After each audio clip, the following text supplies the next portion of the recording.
Hey, it's Andreas, and I've been investing for over 10 years. In today's video, let's visit the main portfolio standing tall at 1.8 million, substantial haircut down from almost 4 million. It's mainly due to the number one holding here in the portfolio, Porch Group, taking a big hit. We can see avkastning here, that means return in Swedish. We can see it's down from 300% something to down to 20% in return.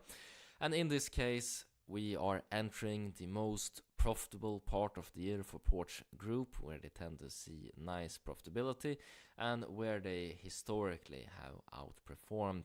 We saw some catastrophic weather event taking down full year guidance from the expected profitability down to some uncertainty. Revenue guidance continued to be increased, however, big hit to profitability.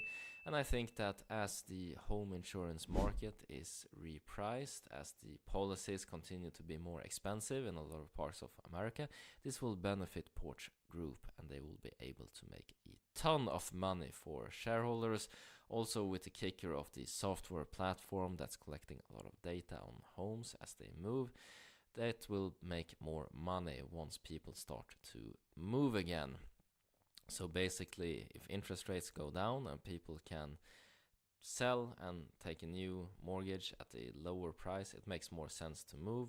Well, I think that a lot of people want to move but have put it off, so we will see potentially a big bump there.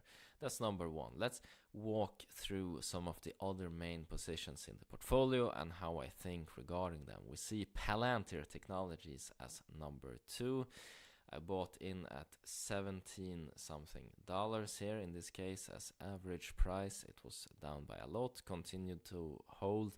This was one of the companies that I looked at when I worked at Dell Technologies and realized that applications within large companies don't really communicate well with each other, and that Palantir had a fantastic product to fit into this niche. And indeed, as the CEO says on earnings calls, we're building the best product and we're seeing the reward from this. And now they're up by more than 100%. AIP Bootcamp is making a big impact. And also recently the S&P 500 inclusion in this case. So what does this mean? Well, it means that short term we will see increased buying pressure from institutions. We will see funds that track and follow the S&P 500 being forced to buy into Palantir to rebalance the index, to provide investors with exposure to said index. And historically this means greater than average return for the first year of inclusion, but then on the second year worse than average, as artificial buying pressure might prop up valuations to be higher than they actually should be. So I expect Palantir to potentially here break 40 as we see this artificial buying pressure continuing to pile on, and then I will have to reevaluate this stock and look at valuation for year 2 of inclusion, where perhaps it's time to sell this position. So I will keep a close eye on this one. Remember, we saw growth slow down in the past. I complained a lot about it. Now we see growth back there with some good numbers. And if they continue to grow at this pace, well, then there's no reason to sell. So I will keep a close look on Palantir. I think it's a fruit that's close to reaching maturity, but we will see what happens in this case. Insider transactions is a big worry as well that I will have to take a closer look at, and I will make a separate video on this going forward as well. Then we have StoneCo, and this company is doing well. They're growing revenue, they're growing in terms of profitability. They've had some hiccups in the past with some bad loans, and they put that behind them. I have not seen a return on investment in this case, and I'm not expecting to either. I think that it's very likely that the troubles in the region will continue, but with the great performance of the company, I think that as investors we can extract value from this company in the form of oversized dividends, as many companies in LATAM do today. And if we see some of the troubles ease, well, then indeed we can see a greater return on the the share price.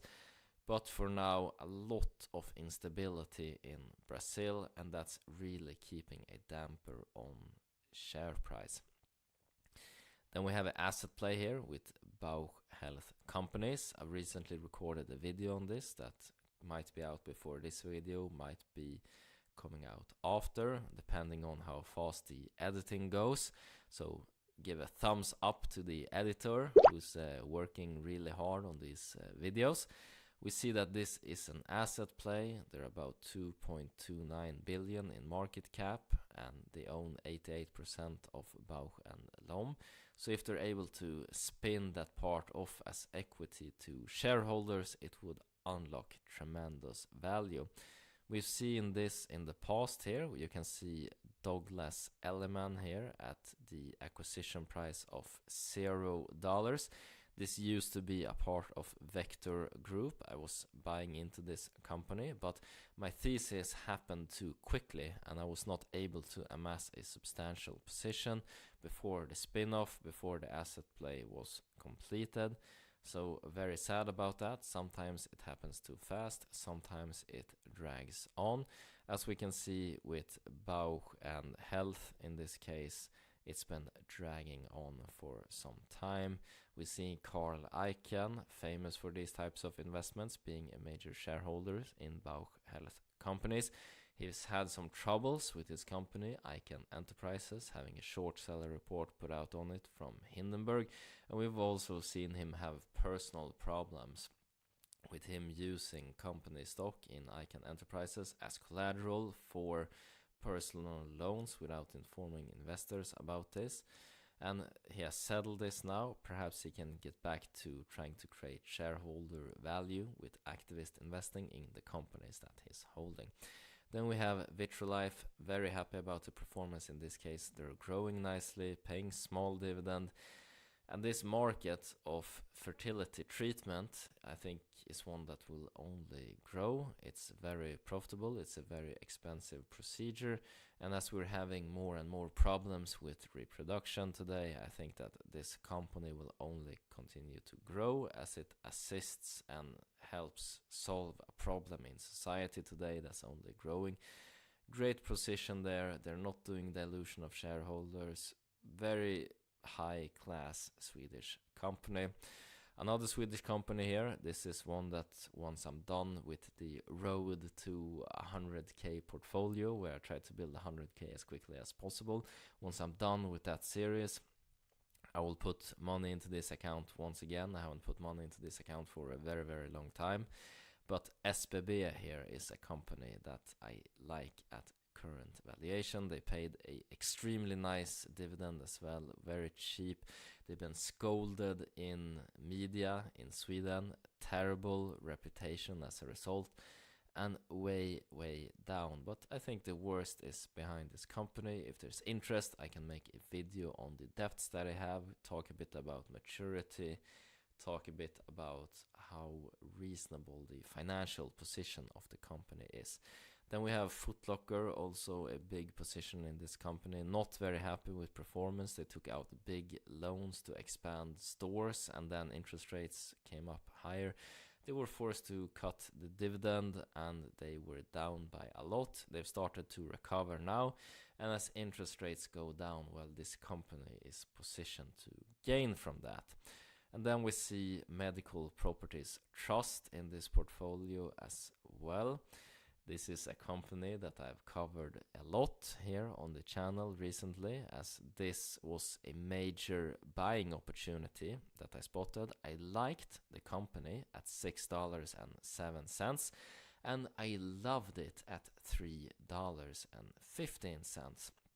So this is one that I pumped money into when I started up the new portfolio over at Revolut, just to try to build it as quickly as possible.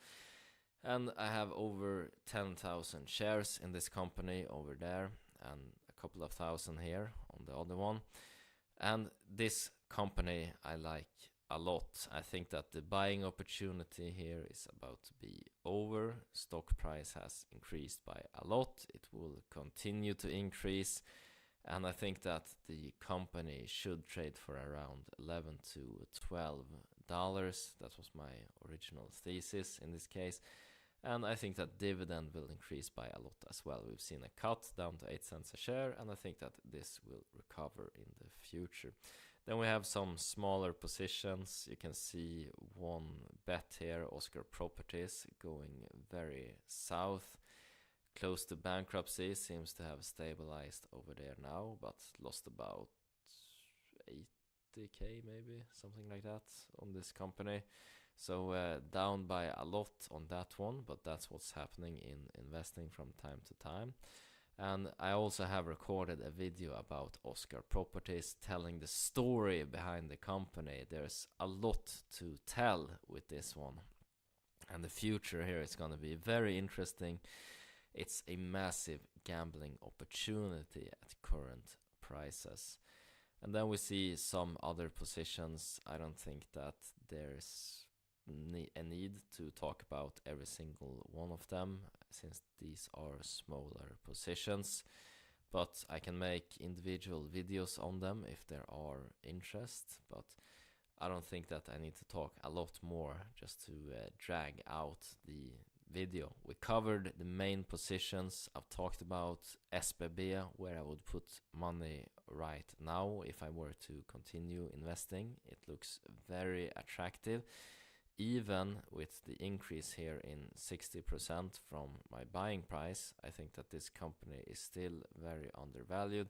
And on top of this, they also paid out a massive dividend here recently. And since I haven't looked into this portfolio in a very, very long time, well, I haven't reinvested a lot of dividends, so there's a lot of cash still here. You can see 0.57% of this portfolio. So it's built up a substantial cash position. I will just put this into SBB in this case. Anyways, that's been it for this video, covering the main portfolio here, taking a look at, it's been rough going from 4 millions to 1.8 millions, but that's investing for you, and time on hands is always rewarded if you made your research in the beginning and if the companies you invest in is solid, and time will tell if that's the case. Anyways, that's been it for this video, and as always, hope you guys make a ton of money, whatever investments you decide to make. Take care now, bye bye.